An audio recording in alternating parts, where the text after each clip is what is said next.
Bonjour, bienvenue à Arcade-moi ça pour un nouvel épisode sur les réparations Vox que je me rappelle pas exactement quel numéro. Je suis en retard dans mes montages. Mais je tenais à commencer cette nouvelle capsule avec la nouvelle arrivée qui est là depuis quand même quelques semaines. Mais elle était demandée et attendue depuis tellement longtemps. Nul autre que Mortal Kombat numéro 1, number 1, dans son jus. C'est une belle survivante, franchement, je suis extrêmement impressionné. Elle n'a pas été convertie, elle n'a pas été scratchée outre mesure. Elle a juste quand même ce que je considère une usure extrêmement normale pour une machine de 1991, si je ne me trompe pas. Et oui, alors je suis très content. J'ai pas beaucoup de choses à faire en ce moment sur l'écran, si ce n'est des petits ajustements. Et des fois, l'écran est passablement jaune. Le blanc n'est vraiment pas éclatant. Alors, je vais faire quelques ajustements d'écran pour que tout soit un peu fit un peu. Je trouve que les contrastes sont un peu trop foncés à certains endroits, c'est un peu trop noir. Et côté volume, j'aimerais pouvoir amener le volume. Ici, c'est un panneau qui s'ouvre par l'arrière en passant, qui donne accès au PCB. C'est très bien pensé quand même. C'est uniquement le Mortal Kombat 1 qui est fait comme ça. Les autres non. Alors par la coin door, c'est possible de déplacer un loquet, d'ouvrir cette porte-là et de glisser le plateau sur lequel se tient le power supply, le board original et le PCB. Je crois que ça, c'est tout ce qui est son, en effet, parce que c'est lui, voyez-vous, mon contrôle de volume est ici. Et j'ai très envie de prolonger ce fil jusqu'au contrôle de volume qui se trouve dans le coin de la coin door. À chaque fois que je me retrouve devant l'Arcanoïde, je suis toujours un petit peu plus désespéré à voir combien il me reste de travail à faire dessus pour qu'elle soit en ordre. Et ça me désole de voir que justement une de mes machines est moins en ordre, c'est celle des premières qu'on voit quand on rentre. Mais bon. Alors, quand on enlève le plexi noir, on se rappelle qu'on a de la mousse autour de l'écran. Une des rares choses que j'ai fait, c'est ajouter une grille ici, mais j'aimerais ça quand même repercer ça, en tout cas peinturer ça noir, puis repercer pour qu'on voit au moins juste le haut-parleur. Faire un peu de poté ici, mettre un marquee plus legit, là, mettre ça là, le Romstar. Mais là, ce que je m'attaque aujourd'hui, c'est le panneau de contrôle parce que j'ai beaucoup de demandes pour rajouter un piton Fire, mais à côté de la manette ici. Alors là, en ce moment, je vais essayer de faire de quoi avec ce que j'ai parce que je suis un petit peu brûlé de percer des trous puis je veux utiliser ce qu'il y a déjà. Alors, on voit qu'il y a déjà un trou ici de ce côté-là.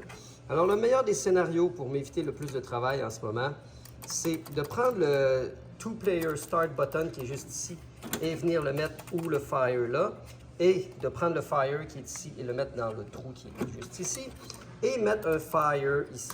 Alors de chaque côté, il y aurait Player 1, Player 2 avec deux Fire de chaque côté. J'ai une réimpression d'un des visuels un peu plus legit de Arcanoïde. Évidemment, il y a déjà du texte dessus, le fit ne sera pas parfait parce que tout est décentré parce qu'on se rappelle, il faut absolument garder le porte-cigarette, le cendrier. Hein? Alors, le cendrier est quand même assez awesome. Alors, ça fait en sorte que ça ne sera pas parfaitement aligné, mais ça va être déjà mieux que ce que c'est parce que, voyez-vous, là, bon, je vais en profiter pour refaire tout les filages, là, mais juste tout l'autocollant, là, il s'enlève tellement facilement en ce moment que... Anyway, vu la quantité de boutons qu'il y a à enlever, il n'y en a pas beaucoup, ainsi que la manette. D'après moi, ça devrait se passer plutôt bien, OK? C'est une chose que j'ai appris à être à force de travailler dans des vieilles machines de même, c'est d'être conservateur sur prédiction. Alors, c'est bien parti. Si j'espère ne pas trop avoir à me battre contre des résidus. Puis en plus, il reste une pellicule collante qui fait que, d'après moi, ça va juste aider à faire adhérer la nouvelle. Alors, je vais commencer par enlever tout ça. Et puis, on dégarnisse. Ça se passe vraiment beaucoup plus facilement que prévu pour enlever le contrôle panel. C'est la première fois que ça m'arrive. Alors, j'ai enlevé le visuel en presque d'un seul coup. Et là, même la pellicule autocollante se retire super facilement. Alors, ça, c'est le genre de bonnes nouvelles que j'ai besoin de temps en temps, ça. Ça s'est super bien passé pour tout enlever. Le fini est tellement beau, j'aurais aimé ça le laisser sur le métal si c'était pas des trous précédents d'un autre type de joystick parce que ça n'a clairement pas toujours été une Arcanoïde. Alors, clairement qu'il y a eu un joystick avant et puis là maintenant c'est un spinner. Alors, vu que ça fait pas vraiment beau, ben je vais mettre l'autocollant dessus. Mais wow, ça flash pareil, métal de même. Oh là là.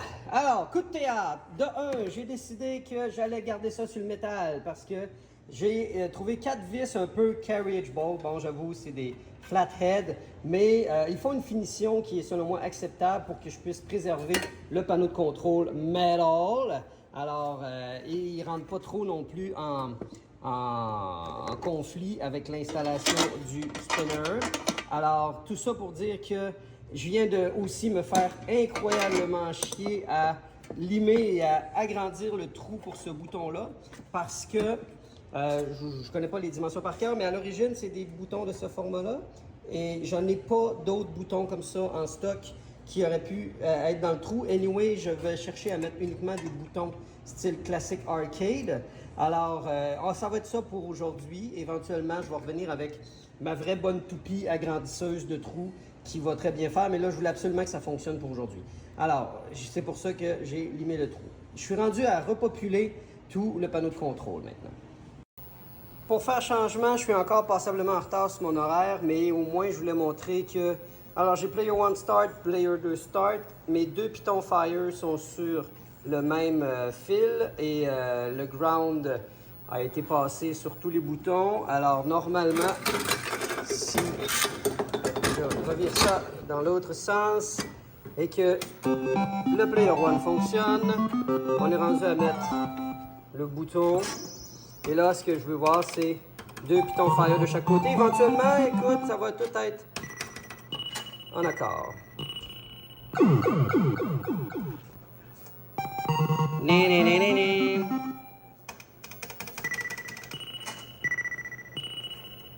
J'aimerais ça poigner le laser, hein? Mais en tout cas, à ce moment, c'est bon.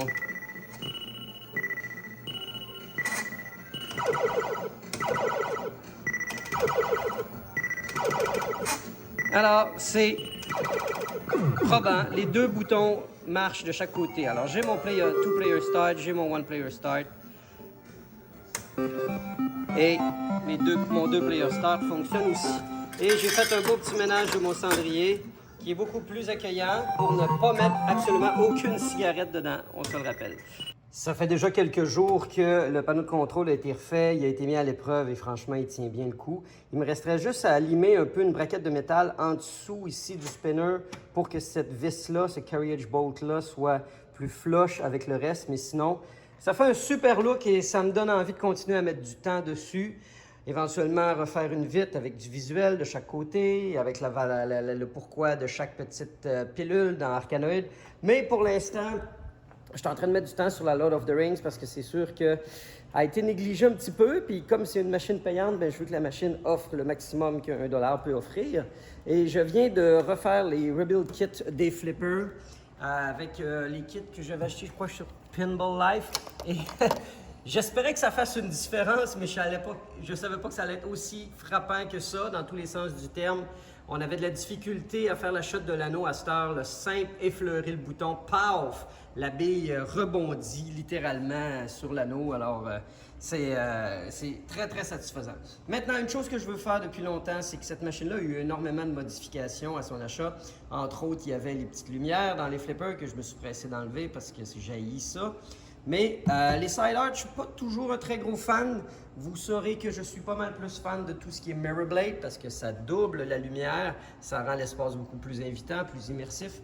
C'est pourquoi je vais retirer ces stickers-là, qui ne sont pas dégueux, mais je trouve qu'à un moment donné, ça commence à faire pas mal d'éclairs et de volcans. OK, n'est ma dose. Fait que j'ai des super ultra shiny brand new Mirror Blade attendant juste d'être collés sur les side panels. Alors, est-ce que ça va bien se dérouler pour le pelage de ces autocollants que je ne chercherai pas à préserver plus qu'il faut?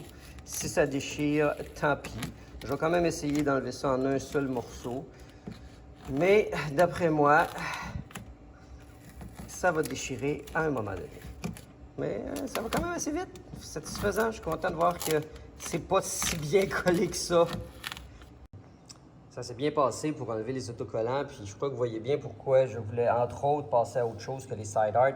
side blade, ça a été foncièrement rongé à force d'avoir le playfield qui monte et qui descend pour soit des interventions de réparation ou des ajouts de mode quelconque. Celui-là n'était pas si pire, mais lui, c'était vraiment lui qui a le plus souffert. Alors, on va installer ça et pour éviter que ce matériel-là soit éventuellement égratigné, il existe un produit qui est comme un peu un side blade protector qui vient de Pinball Universe et ça implique de glisser ça sur le côté du playfield lorsqu'on le monte et on le descend pour faire des interventions. Est-ce que j'aurai la discipline de le mettre et de le retirer à chaque fois? C'est ce que nous verrons. En tout cas, j'en ai une belle paire. Et sinon, ben, on va retirer la pellicule ici. J'avais déjà installé des mirror blades, mais la version que j'avais eue, il y avait carrément une vis à installer à chaque extrémité. Là, c'est uniquement autocollé par une pellicule adhésive. Et j'espère que ça va suffire. On va s'orienter sur la vis qui est là pour l'alignement en haut et en bas ici. Et puis, on va y aller à l'œil pour le reste. Ça a vraiment très bien été côté application. C'est vraiment pas difficile. Alors, quand on fait un côté, je me suis quand même de donner un petit push sur le pli. Hey, bon, c'est ça. OK, ça fait que j'ai donné un petit coup juste pour dégager le petit 2 mm suffisant pour glisser la feuille de miroir. Alors, je rentre le côté par ici, je viens l'aligner sur la botte et puis après ça, j'aligne le côté avec le long et puis ben, je suis rendu à faire le moment de peeling porn qu'on aime tous. Alors, est-ce qu'il s'enlève bien? Je ne sais trop. Il me semble que ça, il est un peu plus dur à enlever. La pellicule autocollante, c'était vraiment facile, mais lui, j'ai l'impression que je vais rusher un peu plus pour en venir à bout. Ça part mal, hein? Come on! Vas-tu revenir à avoir au moins un peu de poigne? Un petit quelque chose sur lequel qui fait que le reste va suivre. Si, ouais,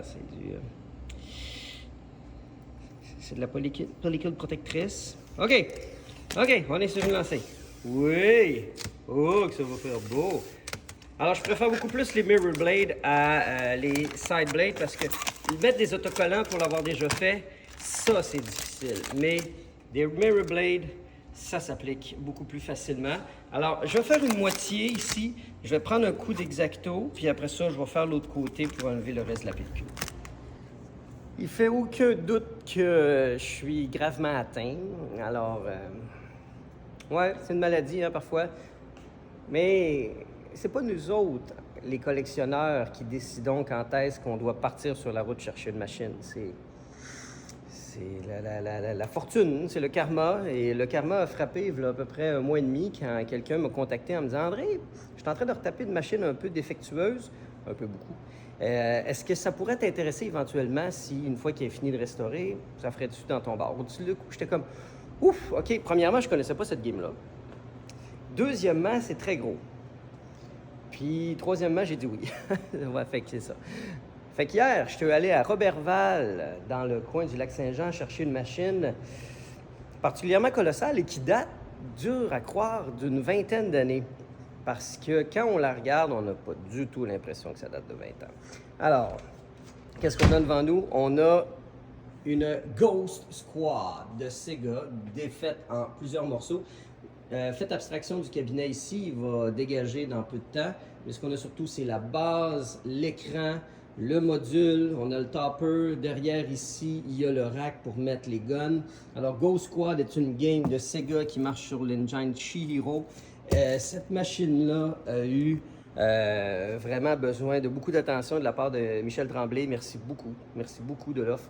Je suis extrêmement content parce que les gun games, comme les driving games, ça marche beaucoup. Et House of the Dead, après Miss Pac-Man, est de loin ma machine la plus populaire. Alors, d'avoir une autre gun game qui est vraiment un détachement total de House of the Dead, là, c'est vraiment deux manières différentes, là. Tu sais, c'est House of the Dead, c'est un shooting fury game, alors que Ghost Squad, j'ai découvert de quoi. Il y a vraiment du stock dans cette machine-là et tu peux pas faire tirer n'importe où. Oui, dans les deux games, il faut faire attention de ne pas tirer sur les gentils civils ou les otages, mais sinon, à part ça, là, il y en a de la feature là-dedans. Il y a du gameplay. Alors, on va s'affairer à l'assembler, Jennifer et moi, parce que j'ai un méga gros sac Ziploc de vis et pendant que c'est encore frais dans ma mémoire, il faut que je la remonte tout de suite pour être sûr qu'il m'en reste le moins possible. Mais c'est sûr qu'il va y avoir des vis que je ne sais pas où ils vont aller une fois que la machine va être finie de monter. Alors, le meuble de l'écran qui se trouve ici devrait éventuellement être monté là-dessus puis vissé. Mais on va s'attaquer en premier au module des fusils.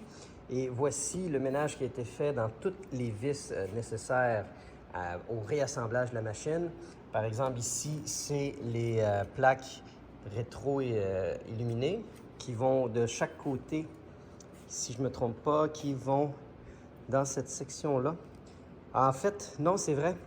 Ils vont sur le support des fusils qui est juste ici. Alors ça va dans ce coin-là, comme ça.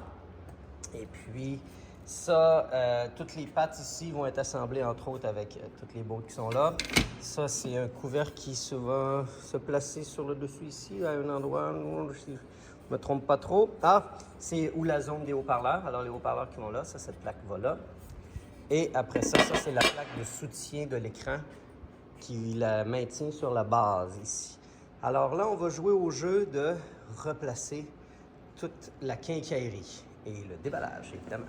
OK, il y a toujours beaucoup d'étapes au bonheur. Alors, même si on a démonté ça hier, on était quand même 3 à dévisser chacun de notre bord plusieurs trucs. Puis, c'est pas toujours évident de se retrouver exactement qui a fait quoi, parce que là, ma première étape, c'est de prendre le fameux rack en question et de l'installer sur la machine. Mais pour ça, je devais d'abord trouver le connecteur des haut-parleurs qui est juste ici, qui lui allait à l'intérieur de ce trou-là. Et là, quand je regardais par la petite fenêtre ici, je trouvais rien. Et je me rappelais plus ou moins les étapes qui s'étaient passées ici. Alors, j'ai décidé de dévisser le fan qui est là et j'ai passé 10 minutes juste sur une seule des vis torque parce qu'elle ne voulait pas s'en aller. Alors, c'est une belle perte de temps, mais bon. Alors, j'ai réussi à... Entre autres, ça m'a permis de me rappeler qu'il faut que je passe les fils pour l'alimentation en lumière qui s'en va à travers les tuyaux ici qui rentrent et qui passent par là. Alors, c'était quand même une bonne chose que je parvienne à faire ça. Alors, ça faisait partie des étapes à faire. Même chose, j'ai sorti l'autre fil de l'autre côté et j'ai réussi à trouver le petit câble ici de connexion des haut-parleurs. Et j'en ai aussi profité pour changer l'ampoule d'illumination du dos ici parce qu'à l'origine, en fait, ce qui avait été mis, c'est une fluo compacte. Et oui, hein, ça vient d'un passé pas si lointain, mais on s'entend que maintenant, ce produit n'est plus du tout vendu. Il a semé quand même pas pire la controverse. Et moi, je me rappelle, entre autres, dans mon atelier, il y a un moment, j'avais un fluo compact, mais 200 watts, immense comme ça. Et je m'étais mis à faire des maux de tête incroyables pendant plusieurs semaines avant que je vienne à comprendre que ces espèces de fluo compacts-là, ils dégagent des ondes électromagnétiques. En tout cas, là, quand je dis que je suis le champion des connaissances approximatives, ça en est une bonne, là. Et moi, j'avais entendu des histoires d'horreur d'une femme qui faisait du toilettage pour chiens à longueur de journée, qui avait 2 gros fluos compacts de fou là, qui éclairaient sa zone. Elle s'est mise à faire des maux de tête. Elle pensait qu'elle avait le cancer. Histoire de fou. Puis ça s'est tout résorbé à partir du moment qu'elle a enlevé ça. C'est suite à ce reportage-là que j'ai fait « Ah, ça se peut-tu que ce soit ça? » J'ai enlevé mon gros fluo compact au plafond et ça s'est replacé. Je suis redevenu un être parfaitement normal. Tout ça pour dire que maintenant, je suis enfin à même de pouvoir installer le fameux rack à gun. Alors, je vais remettre le ventilo et je vais commencer à faire le tri de tout ça là. Alors, le module des fusils est fini d'assembler. Ça s'est bien passé malgré les petits contretemps. Alors, les plaques et tout, et jusqu'à maintenant, ça se passe bien côté vis. Et je voulais aussi faire un petit récapitulatif du travail qui a été fait par Michel pour la réparer. Entre autres, changer le power supply pour mettre un power supply de PC pour la repartir. Le lecteur CD Naomi fonctionnait, sauf que la RAM du PC était sautée. Alors, il a changé la RAM pour faire fonctionner parce que semble-t-il que c'est, moi je ne savais pas, c'est carrément un Xbox qui roule le PC. Alors, le PC load le CD dans la RAM et le Xbox drive tout ça. Alors, comme c'était un écran à projection à l'origine qui était brisé, il a été changé pour un écran LCD et Michel a installé un OSSC. Open Source Signal Converter pour être capable de prendre le signal et l'envoyer en HDMI dans l'écran LCD. Et semble-t-il que c'est entre autres très bonne qualité, ce modèle-là en particulier. Et pour avoir vu le jeu rouler, en effet. Et si vous vous demandez c'est quoi la petite fenêtre rouge ici, c'était fait en sorte que s'il y avait plusieurs fois la même cabinet côte à côte, c'était pour éviter que les machines puissent s'intercommuniquer et être, comment dire, des interférences dans les signaux de tir des guns. Alors, il y avait des petites lumières qui allumaient ici, qui envoyaient un signal à l'autre machine à côté pour qu'ils puissent s'identifier et éviter que un fusil d'une des machines puisse tirer dans la machine de l'autre. Alors, avec Jen, yeah, girl, on a monté la TV sur le podium. On est rendu à la déballer. Puis, on va pouvoir rouler tout ça dans le fond, qui est maintenant libéré. Et vous allez voir à quel point le fit va être tout simplement parfait. Le fit de la machine dans le trou est limite miraculeux, à quel point on dirait qu'elle était faite pour aller là. Éventuellement, je ne sais pas si je ne vais pas aller rechercher un petit peu de ce petit type de feuillage-là, camouflage, pour mettre en haut, pour donner encore plus l'effet, je sais pas moi, camouflage, antiterrorisme dans la jungle et ainsi de suite. Anyway, là, je suis rendu à faire la connexion finale entre les deux modules qui se trouvent ici. Alors, sortir ma couette et que j'avais préalablement identifié hier avec des lettres. Ben là, ça c'est effacé, mais ça c'est la lettre D. Et puis, voilà, j'ai mon câble A. Et aussi, il ne faut pas que j'oublie, j'ai un câble HDMI que je dois venir connecter ici. Où est le câble? Où est ce câble HDMI? A, B, C, D, E.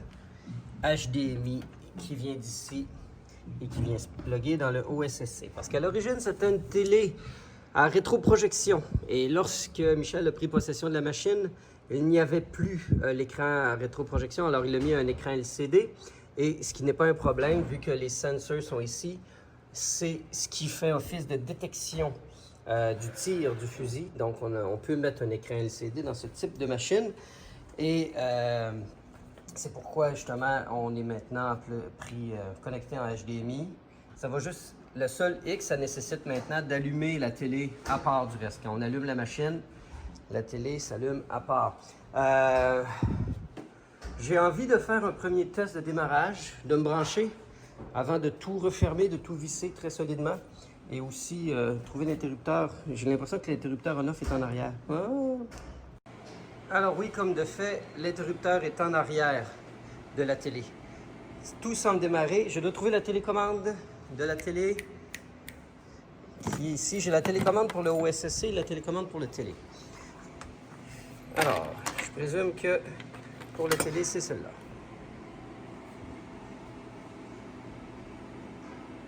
Est-ce que c'est une Skyward?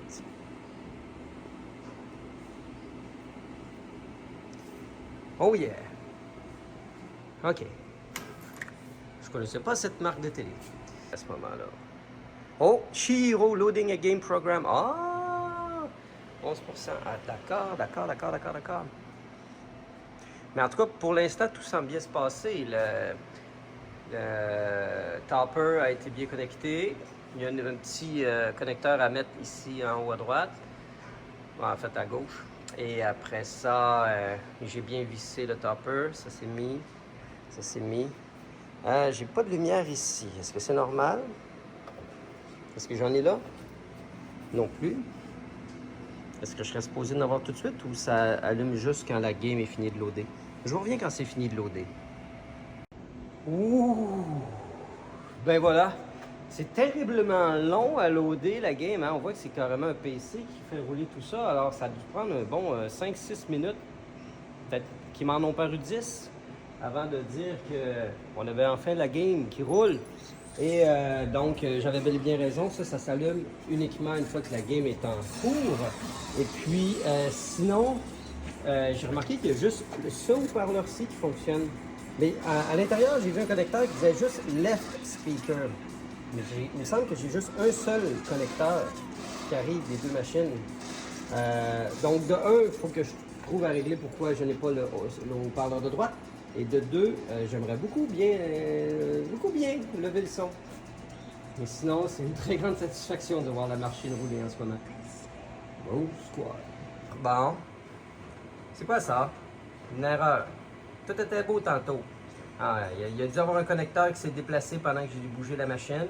Bon, alors je vais aller sur le IO board. Alors les IO boards sont sur le côté là, je vais aller fouiller voir qu'est-ce qui se passe. Je sais pas trop où est-ce qu'on était rendu hier quand j'ai arrêté de filmer, mais ça fait déjà une soirée que la machine est en opération. Et ça s'est somme toute vraiment bien passé. La réaction, la réception de la machine a été plus que fulgurante. On était un petit lundi tranquille en plus, il n'y avait pas tant de monde, mais le peu qu'il y avait, ils ont tous sauté dessus, tout le monde a essayé la machine. Et franchement, oui, elle a sa place ici, celle-là. Le monde aime beaucoup ça. Si ce n'est que j'ai eu un premier problème, je ne sais pas si j'en mentionnais précédemment, où il y avait une erreur 11 en tant que le I/O connection entre le JVC et le mainboard se faisait mal. J'ai checké ici, ils se disent que justement que c'est les connexions entre le JVS board qui a soit un problème d'alimentation ou soit un problème de connexion avec le mainboard. Ça l'a fait une première fois quand j'ai assemblé la machine, ça l'a fait une deuxième fois dans le courant de la soirée. J'ai simplement éteint, réallumé, ça a fonctionné. Alors, là, ce que je veux checker... Ah, mon Dieu, j'ai un petit morceau de papier ici. Vous allez vous demander c'est quoi? C'est en fait, voyez-vous, j'ai pris le temps de faire quelque chose de bien important. Parce que vous avez remarqué que oui, de un, j'ai les manuels d'instruction. C'est extraordinaire, j'aime beaucoup ça. Mais j'ai aussi toutes les clés. Il y a quand même 4 panneaux. Et non seulement j'ai les clés, mais j'ai les doubles. Alors ça vaut de l'or. Alors, sur mes petits panneaux ici que j'ai tout étiqueté, c'est ça le petit bout de blanc que j'ai sur le post-it là. J'ai le porte-clés et j'ai top, down, left, right. C'était ma manière de me rendre ça le plus simple possible. Donc, top, down, left, right. Aussi simple que ça. Alors là, ça me permet d'avoir accès au côté du panneau et de vous montrer, en fin de compte, là, je vais me mettre en mode lumière. Donnez-moi un instant. C'est déjà beaucoup mieux. Alors, hier, quand j'ai checké les connecteurs, j'y suis allé carrément à l'aveuglette. Je les ai toutes faites, un après l'autre. Ce qui fait que là, en ce moment, j'ai un peu de difficulté à identifier exactement c'est lequel le JVS.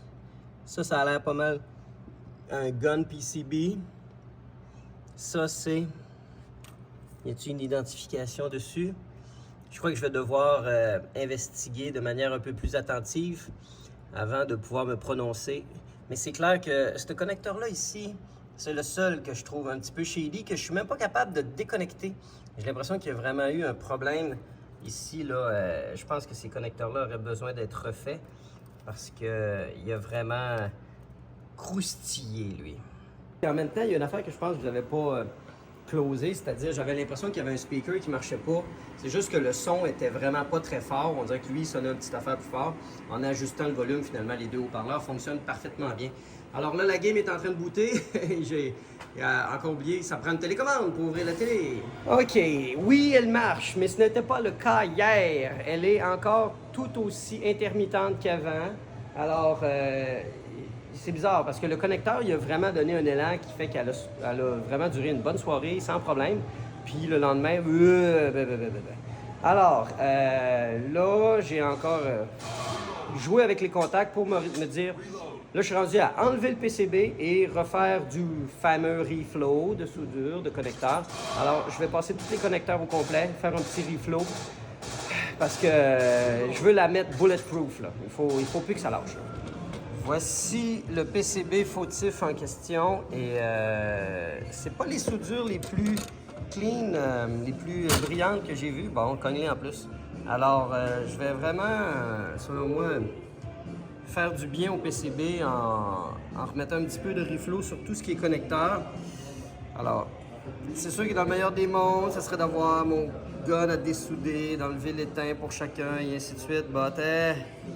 La réalité d'un opérateur, c'est qu'on n'a pas le temps d'être cliniquement chirurgical comme on voudrait à chaque fois.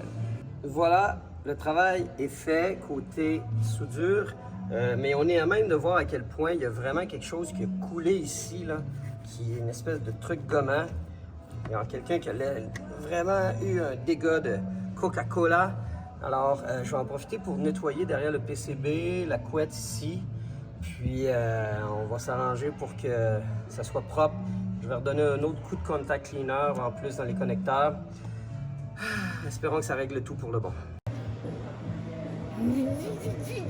OK, ça fait que là, la prochaine étape que je t'ai rendue, c'est que je me suis rendu compte que le connecteur que je me suis donné la peine de refaire, j'ai pas tant besoin que ça d'avoir un connecteur. Je vais littéralement souder ces fils-là ensemble en me disant que là, à un moment donné, faut aller prendre les grands moyens. Parce que ce connecteur-là, c'est un connecteur qui est nécessaire en usine quand il assemble la machine. Mais en réalité, une fois que la machine est assemblée, on peut le botter, il n'y a pas de problème. C'est comme si je soudais directement sur le bord. Là. Encore et toujours sur la Go Squad. Oh là là là là là là, pom pom pom. Il y a des moments avec et des moments sans. Alors, c'est toujours en taponnant sur les connecteurs qui mènent au I.O. board que je réussis à, des fois, partir la game. Là, j'ai réussi à partir la game et à la mettre en mode test. Ce qui veut dire que même si je déconnecte le board I.O., ça ne va pas me mettre le message erreur 11 qui fait qu'il faut que je redémarre à chaque fois puis que j'attende 7 minutes en espérant être capable d'avoir du gameplay. Là, j'ai pu le mettre en mode test, ça fait que là, je vais y aller de manière incroyablement méthodique, à savoir à quel moment je n'ai plus le tracking des guns. OK? Vous voyez, analogue 1 puis 2, là, c'est ça qui lâche. Il y a comme un ground qui est commun, parce que tantôt, la game est partie, puis après ça, quand je suis arrivé pour recalibrer les guns, analogue 1, 2 ne marchait plus, mais aussi, ça va là?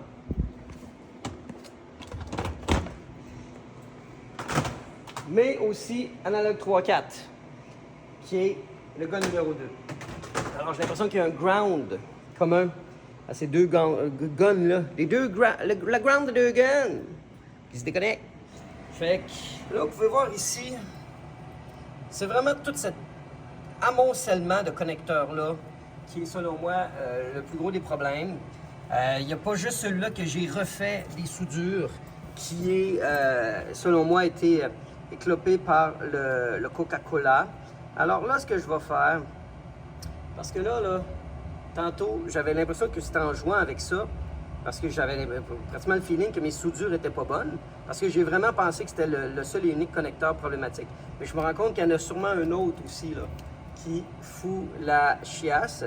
Alors, je vais y aller méthodiquement à savoir quel connecteur je déconnecte, fait en sorte que je n'ai plus d'analogue 1 et 2, et c'est lui, après ça, par la suite, que je vais souder. Bon, ben je crois que la chance est de mon côté. C'est dès à partir du deuxième que j'ai perdu toute sensibilité dans mon analogisme. Alors, je vais y aller avec la soudure 1, 2, 3, 4, 5, 6 de ces 6 connecteurs-là, en souhaitant que c'est ce qui va bulletproofer le game. Et éventuellement, je vais toutes les faire, je pense. J'aurai pas le choix. C'est vers ça que je vais m'en aller. La partie a démarré du premier coup. Alors, je suis particulièrement content. Est-ce que c'est signe comme quoi ça va durer? Je ne sais pas. Je vais vous revenir. Au cas où que ça plante, je vous reviendrai. Mais là, pour l'instant, touchons tout ce qui est en bois. Hold on!